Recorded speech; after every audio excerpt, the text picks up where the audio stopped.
ብዙዎቹ በሶሻል ሚዲያ በእስር ቤት እንድትወልድ ተወሰነባት ሲሉ የነበሩት የቲክቶክ ናዮ ጉዳይ እጅግ አስደሳች መረጃን ይዘናል፣ ታደምጣላችሁ።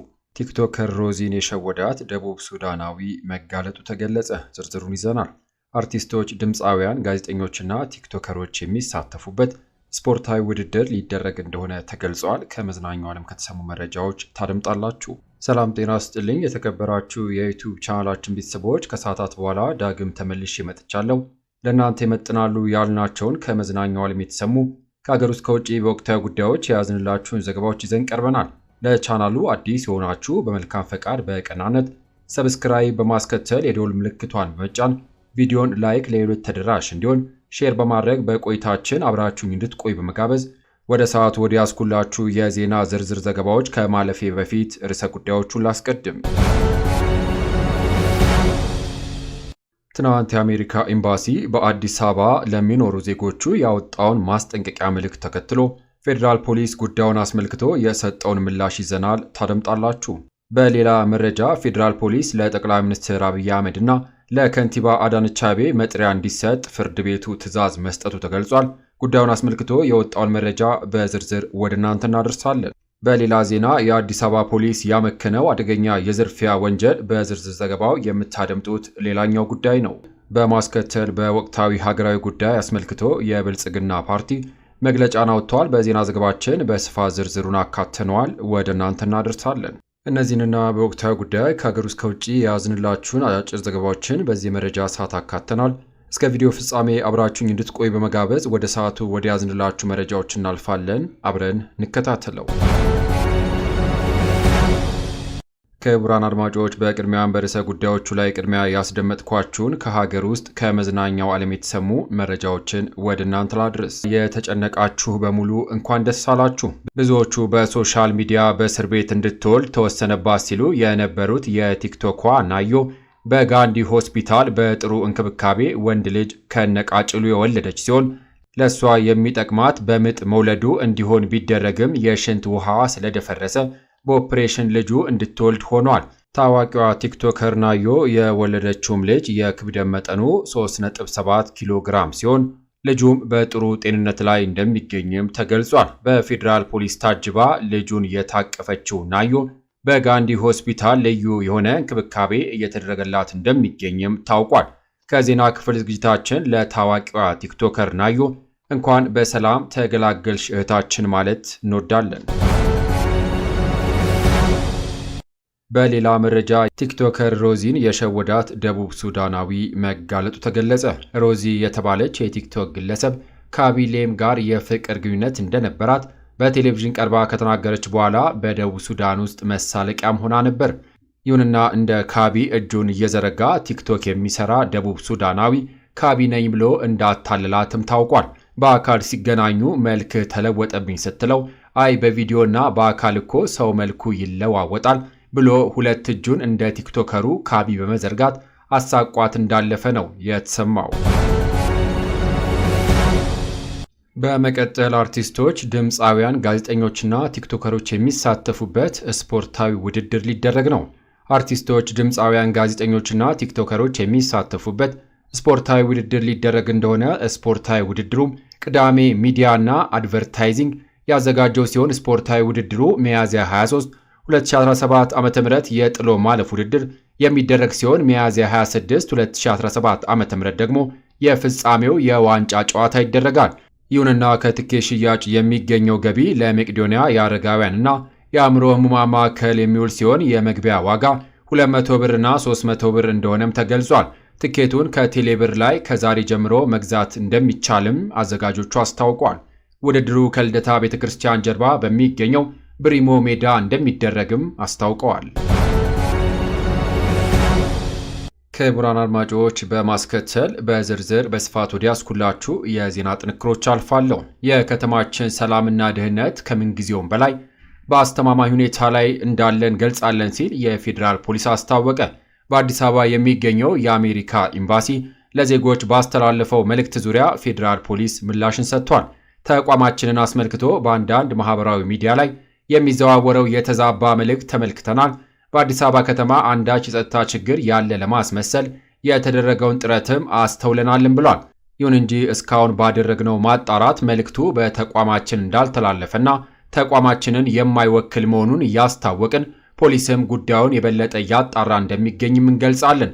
የተላለፈው መልእክትም ፍጹም ከከተማችን ነባራዊ የጸጥታ ሁኔታ ጋር የማይገናኝ ሲሆን አሁን ላይ የከተማችን ሰላም፣ ደህንነት ከምንጊዜም በላይ በአስተማማኝ ሁኔታ ላይ እንዳለ እንገልጻለን ሲል በመግለጫው ላይ አትቷል። በሌላ ዜና ፌዴራል ፖሊስ ለጠቅላይ ሚኒስትር አብይ አህመድና ለከንቲባ አዳነች አቤቤ መጥሪያ እንዲሰጥ ፍርድ ቤቱ ትዕዛዝ ሰጠ። የቀድሞ የሰላም ሚኒስትር ዴኤታ የጨፌ ኦሮሚያ አባል አቶ ታዬ ደንዳ ትናንት ፍርድ ቤት ቀርበዋል።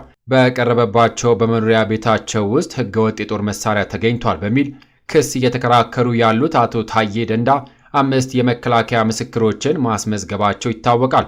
ይሁንና በዚህም መሰረት ከዚህ ቀደም በነበሩት ቀጠሮች ከ5ቱ መካከል 2ቱ የመከላከያ ምስክርነት ማሰማታቸው መዘገባችንም አይዘነጋም።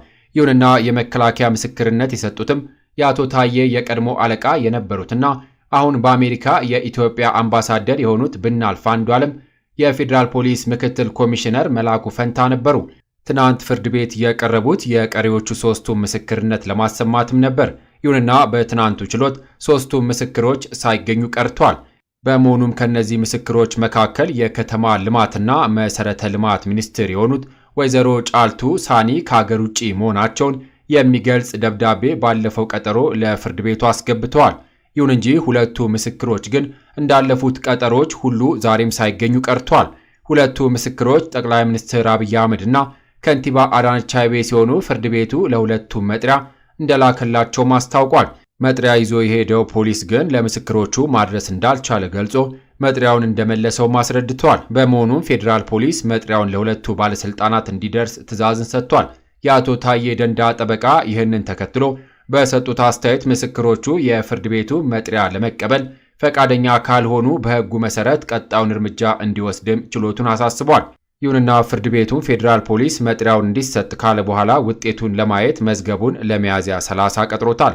ይህ በእንዲህ እንዳለ አቶ ታዬ ደንዳ ቀደም ሲል በፍርድ ቤት ሲከራከሩ የቆዩት 5 ጠበቆችን በማቆም እንደነበርም ይታወቃል።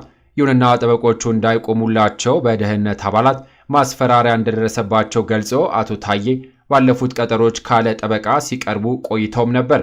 በዛሬው ቀጠሮ ግን አዲስ ጠበቃ ይዘው ፍርድ ቤት መቅረባቸው ለመረዳት ተችሏል። በሌላ መረጃ የአዲስ አበባ ፖሊስ ያመከነው አደገኛ የዝርፊያ ወንጀል። የአዲስ አበባ ፖሊስ በተቀናጀ መልኩ ባደረገው ዘመቻ በርካታ የቅሚያ ወንጀል የፈጸሙ አካላትን በቁጥጥር ስር በማዋል ምርመራ አድርጎባቸዋል። ፖሊስ ይዞ ምርመራ ያደረገባቸው የዝርፊያ ወንጀል የፈጸሙትን ብቻ ሳይሆን የሌቦቹ ተባባሪ የነበሩትንም ጭምር እንደሆነ ተገልጿል። በዚህ መሰረት ፖሊስ ባለፉት 9 ወራት ሰዎች ራሳቸውን ለመከላከል በማይችሉበት ደረጃ አፍነው ዝርፊያ የፈጸሙ 34 ተጠርጣሪዎችና ንብረቶችን ሲገዙ የነበሩ 8 ተቀባዮቻቸውን በቁጥጥር ስር አውሎ ምርመራ አጠናክሮባቸዋል። ይህንን ዘራፊዎቹ ራሳቸው ቃላቸውን በሰጡበት ጊዜ ያረጋገጡት መሆኑን የፖሊስ ማስረጃ ያሳያል እና የአዲስ አበባ ፖሊስ የወንጀልና የትራፊክ አደጋ ምርመራ ምክትል ጠቅላይ መምሪያ አዛዥ ምክትል ኮሚሽነር ሐሰን ነጋሽ ዘራፊዎቹ እንዴት ተደራጅተው ሰዎችን እንደሚቀሙም ይናገራሉ። ምክትል ኮሚሽነሩ እንደሚሉት እነዚህ ዘራፊዎች መሳሪያና ተሽከርካሪን በመጠቀም እንዲሁም አልፎ አልፎ ያለ ተሽከርካሪ እየተንቀሳቀሱ በቡድን ሰዎች ራሳቸው እንዲስቱ ካደረጉም በኋላ የሚፈልጉትን ዘርፈው ከአካባቢው ይሰወራሉ። ሌላው የዝርፊያቸው ስልት የአዲስ አበባና የፌዴራል ፖሊስ በመምሰል የሚፈጽም እንደሆነ የሚናገሩት ምክትል ኮሚሽነር ሐሰን የጸጥታ አካላቱን የደንብ ልብስ በመልበስ እና መታወቂያቸውን በመጠቀም የባለሀብቶችን ቤት እየመረጡ ለፍተሻ ተልከው እንደሄዱ በማስመሰል በመግባት የሚፈልጉትን ዘርፈው ይሰወራሉ። ይሁንና እንደዚህ አይነት የተደራጀ የዝርፊያ ስልት የመጀመሪያ ምልክት የታየው በቦሌ ክፍለ ከተማ እንደሆነ የሚጠቅሰው የአዲስ አበባ ፖሊስ ክትትሉ ሲቀጥል በሁሉም የከተማ አካባቢዎች ተመሳሳይ ድርጊቶች እንደሚፈጽሙም እንደደረሰበትም ያወሳል። የቦሌ ክፍለ ከተማ ፖሊስ መምሪያ ኃላፊ ረዳት ኮሚሽነር አድማሱ ኢፋ እንደሚናገሩት ከህብረተሰቡ የሚገኙ ጥቆማዎችን በመጠቀም የወንጀለኞችን ማንነትና የት እንደሚገኙ ሊደረስበት እንደተቻለም ገልጿል። ተበዳዮቹ ዘራፊዎቹ በፈርጣማ ክንዳቸው እንደሚይዟቸውና ራሳቸውን ለመከላከል እንዳይችሉ አድርገው ጥቃት እንደሚሰነዝሩ ገልጸው ምንም ጥንቃቄ ቢያደርጉ እንኳን ከነሱ ማምለጥ እንዳልቻሉም ይጠቅሳሉ። ተበዳዮቹ እንደሚሉት ክስተቱ ከተፈጸመባቸውም በኋላ ራሳቸውን ስተው ምን እንደተፈጸመባቸው እንኳን የሚያውቁት ሰዎች መጥተው ከቀሰቀሷቸውም በኋላ ነው። ከዘራፊዎቹ የተደራጀ አካሄድና ዱካ ማጥፋት አንጻር ፖሊስ ተጠርጣሪዎቹን ለመያዝ ከፍተኛ መስዋዕትነትን እንደከፈለም ገልጿል። ከነዚህ ዘራፊዎች መካከል የቁስ ዝርፊያ ከመፈጸሙ ባለፈ የሀገርን ደህንነት አደጋ ላይ ለመጣል የሚንቀሳቀሱ እንደሚገኙበትም ምክትል ኮሚሽነር ሐሰን ተናግረዋል። ከመካከላቸው ሀገርን ሲያውኩ ከነበሩ ወገኖች ጋር የጸጥታ አካላትን ሲያጠቁ የነበሩ እንዳሉበት የጠቀሱት ምክትል ኮሚሽነር ሐሰን ነጋሽ ከዚህም በኋላ በከፍተኛ ደረጃ ስጋት በማይሆኑበት ደረጃ ከያሉበት ከተያዙ በኋላ በቂ ፍርድ የሚያገኙበት ማስረጃ መደራጀቱን አክለዋል። ይህ በእንዲህ እንዳለ ፖሊስ የተገኘውን ውጤት ማንም ሰው ከሕግ በላይ እንደማይሆንና ወንጀል ሰርቶ ተሰውሮ መቅረት እንደማይችል ማሳያ እንደሆነ ኃላፊዎቹ ተናግረዋል። በሌላ መረጃ ነገ ሚያዝያ 19 2017 ዓ.ም በኢትዮጵያ ታምርት የ10 ኪሎ ሜትር የሩጫ ውድድር ምክንያት መንገዶች ለተሽከርካሪ ዝግ እንደሚደረጉ የአዲስ አበባ ፖሊስ አሳውቋል። የውድድሩ መነሻ ቦታ መስቀል አደባባይ ሲሆን ለገሃር መብራት፣ ቡናና ሻይ ሜክሲኮ አደባባይ፣ አፍሪካ ህብረት ሳር ቤት፣ ፑሽኪን አደባባይ፣ ቄራ አዲሱ መሿለኪያ ድልድይ፣ ጎተራ ማሳለጫ፣ አጎና ሲኒማ፣ ግሎባል ሆቴል፣ መስከረም ማዞሪያ፣ ጥላሁን አደባባይ፣ ሳን ጆሴፍ መብራት አድርጎ መስቀል አደባባይ ያበቃል። በዚህም መሰረት ከቅዱስ ኡራኤል አደባባይ ወደ መስቀል አደባባይ፣ ባምቢስ መቅረስ ሆስፒታል መስቀለኛ ላይ፣ ከኦሎምፒያ አደባባይ ወደ መስቀል አደባባይ ኦሎምፒያ አደባባይ ላይ፣ ከብሔራዊ ቤተ መንግስት ወደ መስቀል አደባባይ ብሔራዊ ቤተ መንግስት ላይ፣ ከሐራምቤ መብራት ወደ ሳን ጆሴፍ መብራት፣ ከብሔራዊ ቲያትር ወደ ለገሃር መብራት፣ ከሰንጋተራ ወደ ሜክሲኮ አደባባይ፣ ከአረቄ ፋብሪካ ወደ ሜክሲኮ አደባባይ፣ ከልደታ ወደ ሜክሲኮ አደባባይ፣ ከልደታ ጸበል ወደ አፍሪካ ህብረት መብራት፣ ከካርል አደባባይ ወደ ሳር ቤት አደባባይ፣ ከቫቲካን ወደ ሳር ቤት አደባባይ፣ ከቄራ አልማዜ ሜዳ ወደ ቄራ መብራት፣ ከጎፋ ገብርኤል አቅጣጫ ወደ ጎፋ መስቀለኛ በስር፣ ከዮሴፍ ወደ ጎተራ ማሳለጫ፣ ከመስቀል ፍላወር ወደ አጎና መስቀለኛ፣ ከጋዜቦ አደባባይ ወደ በቅሎ ቤት ድልድይ ከንጋቱ 11 ሰዓት ጀምሮ ፕሮግራሙ እስከሚጠናቀቅ ድረስ ለተሽከርካሪ ዝግ እንደሚሆን ተገልጿል። በተጠቀሱት መስመሮች ከዛሬ ሚያዝያ 18 ቀን 2017 ዓ.ም ምሽት 12 ሰዓት ጀምሮ ተሽከርካሪ አቁሞ መሄድን ፈጽሞ መከልከሉን የአዲስ አበባ ፖሊስ ጠቅላይ መምሪያ አሳስቧል። በማስከተል ክቡራን አድማጮች በስፋት ወደ ያዝንላችሁ ከብልጽግና ፓርቲ ስራ አስፈጻሚ ኮሚቴ የተሰጠ መግለጫን ወደ እናንተ ላድርስ። የብልጽግና ፓርቲ ስራ አስፈጻሚ ኮሚቴ ከሚያዝያ 18 2017 ዓ.ም መደበኛ ስብሰባውን በአዲስ አበባ አካሂዷል። በዚህም ስብሰባው የኢትዮጵያ ፖለቲካዊ፣ ኢኮኖሚያዊ፣ ማህበራዊ፣ ዲፕሎማሲያዊ ጉዳዮች በዝርዝር ተመላክቷል። ኢትዮጵያ በ2018 ከተስፋ ወደሚጨበጥ ብርሃን ለመሻገር በ2023 የአፍሪካ ብልጽግና ተምሳሌት ለመሆን በ2040 ደግሞ ዓለም አቀፍ የብልጽግና አርያ ለመሆን ያስቀመጠችውን ርዕይ እንደሚሳካ የሚያረጋግጡ የስኬት ፍንጮች መታየታቸውን የሥራ አስፈጻሚ ኮሚቴው አረጋግጧል። እነዚህ የስኬት ፍንጮች የያዝነውን ፍኖተ ብልጽግና ትክክል መሆኑን አመላክተውልናል። ከብልጽግና ፓርቲ ሁለተኛ መደበኛ ጉባኤ በኋላ አያሌ ፖለቲካውና ዲፕሎማሲያዊ ስኬቶች ተመዝግበዋል። ከተለያዩ ተፎካካሪ የፖለቲካ ፓርቲዎች ጋር በየደረጃው የሚደረገው ምክክርና ትብብር በኢትዮጵያ የፖለቲካ ታሪክ ወደ አዲስ ምዕራፍ ገብቷል። ከአንድ ክልል በስተቀር ለሀገራዊ ምክክር አጀንዳ የማሰባሰብ ምዕራፍ በሁሉም ክልሎች ተጠናቋል። በሀገሪቱ የተለያዩ ክፍሎች አንጻራዊ ሰላም እየሰፈነ ነው።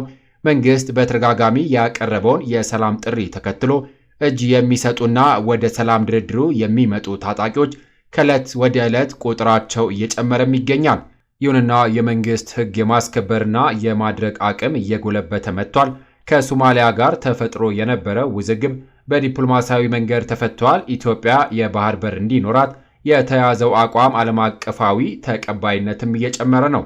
ኢትዮጵያ ከዓለም አቀፉ የፋይናንስ ተቋማት ጋር ያላትን ግንኙነት ከመሻሻሉም በላይ የሚደረግላት ድጋፍም እያደገ ነው። በዓለም አቀፍ መድረክ ኢትዮጵያ ተፈላጊነትም ጨምሯል። የዲፕሎማሲ ግንኙነቷም በሁሉም አቅጣጫ ከፍ እንዳለም ገልጿል።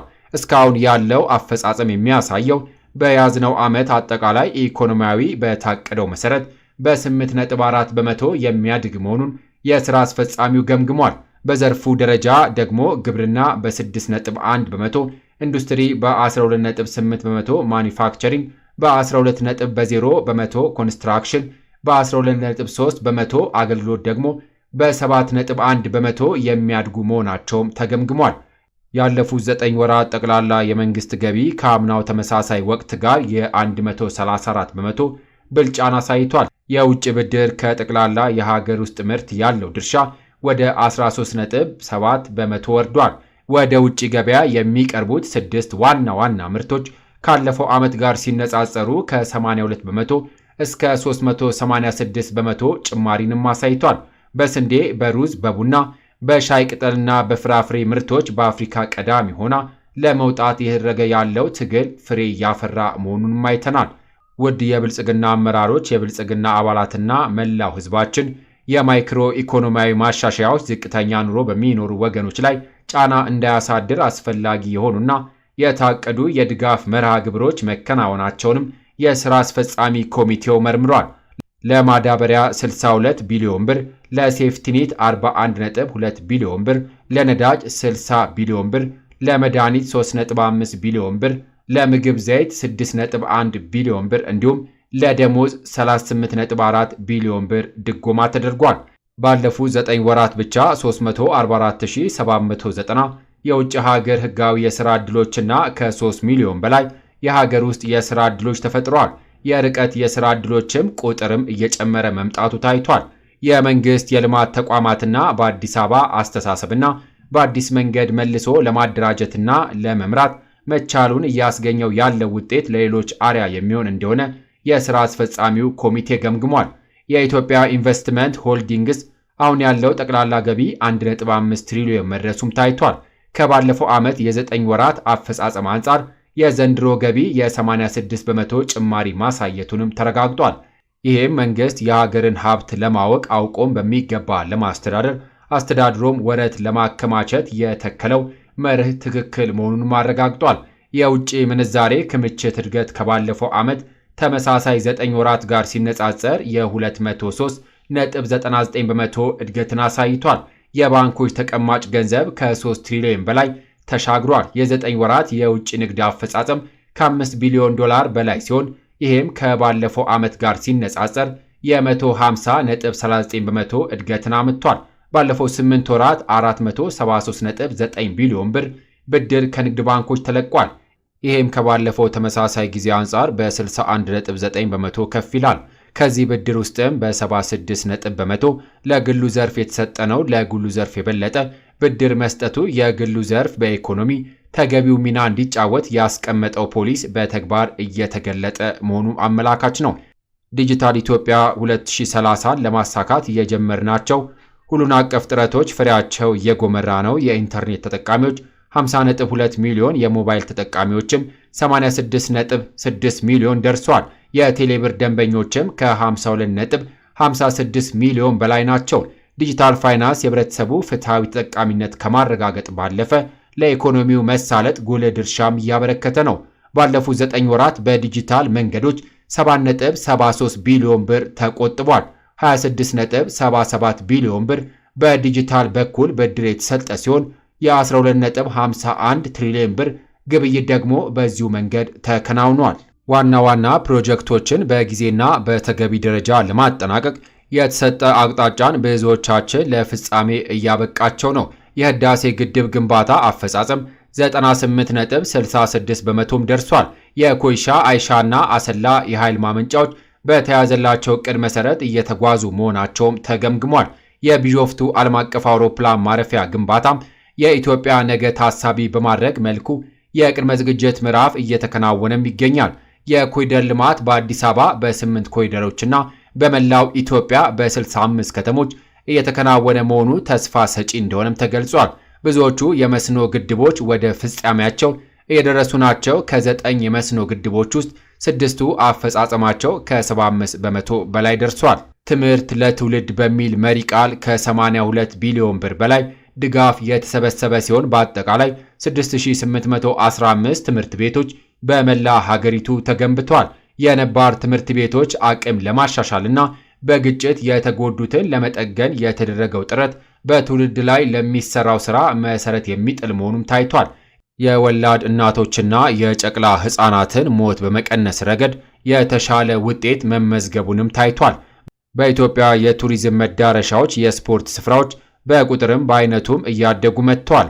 በተለያዩ ከተሞች በመገንባት ላይ ያሉ ዓለም አቀፍ ስታዲየሞች በመጠናቀቅ ምዕራፍ ላይ ናቸው። ይህም ኢትዮጵያ ታላቅ አፍሪካዊ ጨዋታዎችን ለማስተናገድ ለያዘችው ዕቅድ መሳካትም ወሳኝ ነው። ከዚህም በተጨማሪ ኢትዮጵያ ዓለም አቀፍ ኩነቶችን ለማስተናገድ ያላት መሰረተ ልማትና የመስተንግዶ አቅምም እያደገ ይገኛል። ባለፉት 9 ወራት ከ66 በላይ ዓለም አቀፍ ኩነቶች በሀገራችን ተደርገዋል። በቱሪስት ፍሰት ጭማሪ ከአፍሪካ ቀዳሚ ሀገር በመሆን ላይ ነን። የኢትዮጵያ ተፈጥሮአዊ፣ ባህላዊ፣ ታሪካዊና ሃይማኖታዊ ጸጋዎች አውጥተን ማሳየት ከቻልን በቱሪዝም መስክ የቀዳሚነት ሚና መጫወት እንደምንችል ጅማሮቹ ያሳያሉ። ባለፉት 9 ወራት በተከናወኑ ተግባራት አምራችነትን በማበረታታት ሥራ ያቆሙ ኢንዱስትሪዎችን ወደ ሥራ በማስገባት ገቢ ምርቶችን በሀገር ውስጥ ምርት በመተካት የሀገር ውስጥ ገቢን በማሰባሰብ ወጪ ምርቶችን በብዛት በማምረት ከአንድ ጊዜ በላይ መሬትን ደጋግሞ በማረስ ሪፎርሞችን በየዘርፋቸው አግባብ በመተግበር የተዘገቡ ውጤቶች ተስፋ ሰጪ ናቸው። በዚህ እንቅስቃሴ የተነሳ ራስን የመቻል ተነሳሽነትም ጨምሯል። 9 ክልሎች ሰብአዊ ድጋፍን በራሳቸው አቅም ከመሸፈናቸውም በላይ የሰብአዊ ድጋፍ ፈላጊዎች ቁጥርም ባለፉት 5 ዓመታት በሀገር አቀፍ ደረጃ በ86 በመቶ ቀንሷል። ሂደቱ ተረጅነትን መጸየፍና አምራችነትን ባህል ማድረግ በሀገራችን ስር እየያዘ መሆኑን አመላካች ነው። ውድ የብልጽግና አመራሮች፣ የብልጽግና አባላትና መላው ሕዝባችን እነዚህ ስኬቶች የጉዟችን መጀመሪያ እንጂ መጨረሻ አይደሉም። ማበረታቻዎች እንጂ ፍጻሜዎች አይደሉም። ስኬቶች መንገዳችን ትክክል መሆኑን የሚያሳዩ የተራራ ላይ መብራቶች ናቸው። ለበለጠ ሥራ የሚያነሳሱ፣ ለበለጠ ወኔ የሚቀሰቅሱ፣ የጠለቀ ቁጭት የሚቆሰቁሱ ናቸው። በሰራናቸው የፖለቲካ የኢኮኖሚና የጸጥታ ተቋማት ሪፎርሞች ሀገራችን ከነበረበት የህልውና አደጋ ወጥታ ወደ አስተማማኝ ህልውና እየተሻገረች ነው።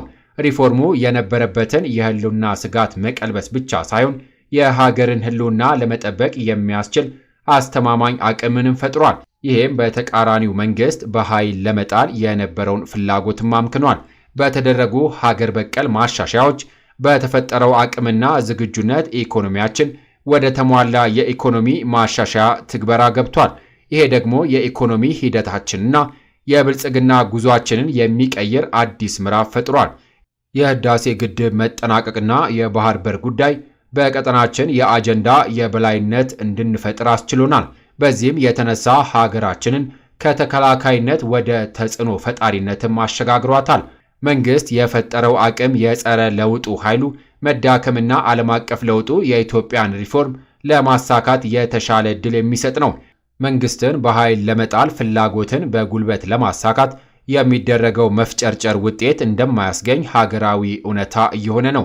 በየጊዜው ወደ ሰላማዊ የሚመጡት ታጣቂዎች ቁጥር መጨመርም ይህንን ያመላክታል። በአንድ በኩል እነዚህ ስኬቶች ይበልጥ ማስፋትና ማጽናት አለብን። በሌላ በኩል ደግሞ ራሳችንን ከመሃል ዘመን ወጥመድ መጠበቅም ይገባናል። የመሃል ዘመን ወጥመድ እንደ ሀገር ከፖለቲካ ስርዓት ሽግግር በመውጣት ወደ ቀጣዩ የማጽናት ምዕራፍ ከመድረሷ በፊት በሚገኘው የመሃል ዘመን በስኬቶች ረክቶና ተዘናግቶ የመቀመጥ አባዜ ነው። ከፖለቲካ ሽግግር በመውጣትና የጸና ስርዓትን በመከተል መካከል የሚገኝ ፈታኝ ዘመን ነው። የሀገራችን ኢኮኖሚ በማደግ ላይ ያለ እንጂ በሚፈለገው መጠን እያደገም አይደለም። በግብርና፣ በኢንዱስትሪ፣ በከተማ ልማት፣ በውጭ ምርቶች፣ በማዕድን፣ በአገልግሎት ዘርፍ፣ በዲጂታል ኢትዮጵያ ወዘተ ያየናቸው ለውጦች ብንሰራ የት እንደምንደርስም አመላካች ናቸው። ከግባችን መድረሳችንን ግን አያበስሩም። የፖለቲካ ባህላችን እየተለወጠ ነው።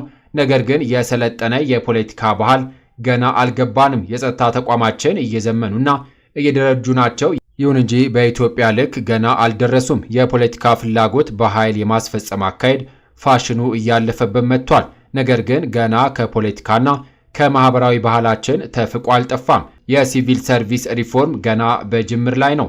ዕዳችን ቢቃለልም ገና ከጫንቃችን ላይ ፈጽሞ አልወረድም። የዋጋ ግሽበትን ብንቋቋመውም የኑሮ ውድነትን ግን በተገቢው መንገድ ገና አላቃለል ነው። በመሆኑም ከስኬት ማማ ላይ የደረስን መስሎን በመሃል ሐዘን ወጥመድ እንዳንያዝ አመራሮችና አባላት ነቅተው እንዲታገሉ የሥራ አስፈጻሚ ኮሚቴው በአጽንኦት ያሳስባል። የመሃል ዘመን ወጥመድ በዋናነት የሚከሰተው በውጤቱ በመዘናጋት ችግርን በመላመድ ሀገራዊ እይታን ትቶ በጎጥ ውስጥ በማደርና የሕዝብን ችግሮች በጊዜያቸውና በልካቸው ባለመፍታት ነው። በመሆኑም እነዚህ ችግሮች የመሃል ዘመን ወጥመድን እንዳያመጡብን በአመራሩና በአባላቱ ዘንድ ትግል ሊደረግባቸውም ይገባል። ውድ የብልጽግና አመራሮች፣ የብልጽግና አባላት፣ መላው ሕዝባችን የተዛባ ትርክት እንዳይፈጠር የብሔራዊ አርበኝነት ትርክትን በሚገባ ማስረጽ ይጠበቅብናል። የሕዝብን ጥያቄዎች በየደረጃው መፍታትም አለብን። ምርትና ምርታማነትን ከፍ በማድረግ የኑሮ ውድነትን የሚያቃልሉ ስራዎችን መስራትም ይጠበቅብናል። የተጀመሩ ኢኒሼቲቮችን የሕዝብ እርካታ በሚፈጥሩ መልኩ ወደ ውጤት ማድረስ አለብን። ከጠላቶቻችን ላይ የመሳሪያም የትርክትም ትጥቅ ማስፈታት ይገባናል። ለጠላት ተጋላጭነትን ሊፈጥሩ የሚችሉ አሰራሮችን ማረም ጊዜው የማይሰጠው ተግባር ነው። የአመራር ስምሪትን መፈተሽና ማጥራት መንገዳችንን የበለጠ ምቹ ያደርገዋል። ትጋትና ቁርጠኝነትን መጨመር፣ መናበብና ቅንጅት ማሳለጥም አለብን። ህብረ ብሔራዊ አንድነትን የሚፈጥሩ ገዢ ትርክትን የሚያሰርጹ ብሔራዊ ጥቅሞቻችንን የሚያስከብሩ የኢትዮጵያ ብልጽግና የሚያረጋግጡ ተግባራትን ባለማሳለስ በየአካባቢያችን ተግተን ማከናወን ያስፈልጋል። የክረምት የበጎ ፈቃድ ስራዎችን በተገቢ ዕቅድና ቅንጅት መርተን ለውጤት ማብቃትም ይገባናል። በአረንጓዴ አሻራ መርሃ ግብር በዚህ ዓመት የተያዘውን ዕቅድ ለማሳካት ህዝቡ የማትጋትና የማሳተፍ ሥራ ከአሁኑ መጀመርም አለበት። ለመኸር የእርሻ ሥራዎች የሚያስፈልጉ ግብዓቶችና ማሽነሪዎች በተገቢ ቦታና ጊዜ እንዲደርሱ የአመራር ሚናችንን እንወጣ። አንድም መሬት ጦም በማያድርበት ሁኔታ የግብርና ሥራዎች እንዲከናወኑ እናድርግ። በአጠቃላይ በሰላማዊና በሰለጠነ መንገድ ልዩነቶቻችንን በመፍታት የጀመርናቸውን ሪፎርሞች በማሳካት የገጠሙንን ፈተናዎች በጽናት በማለፍ ተግዳሮቶቻችንን በመጋፈጥ በማሸነፍ የኢትዮጵያ ብልጽግና እውን እናድርግ። የብልጽግና ሥራ አስፈጻሚ ኮሚቴ ለብልጽግና ፓርቲ አመራርና አባላት፣ ለተፎካካሪ ፓርቲዎችና ለመላው ለኢትዮጵያ ሕዝብ ጥሪን አቅርቧል። የብልጽግና ፓርቲ የሥራ አስፈጻሚ ኮሚቴ መግለጫ ሚያዝያ 18 2017 ዓ.ም አዲስ አበባ።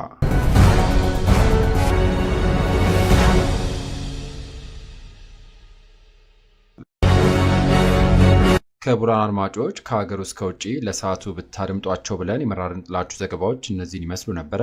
ከሰዓታት በኋላ በሌሎች በአዳዲስ ዘገባዎች እስከምንገናኝ ለሌሎች ለአዲስ መረጃዎች ተጨማሪ ትሩዝ ኢትዮጵያ ሶሻል ሚዲያን ሰብስክራይብ በማድረግ ቤተሰብ እንድትሆኑ ጋብዞታለሁ። በያለንበት የዓለም ዳርቻ ቸር እንቆይ።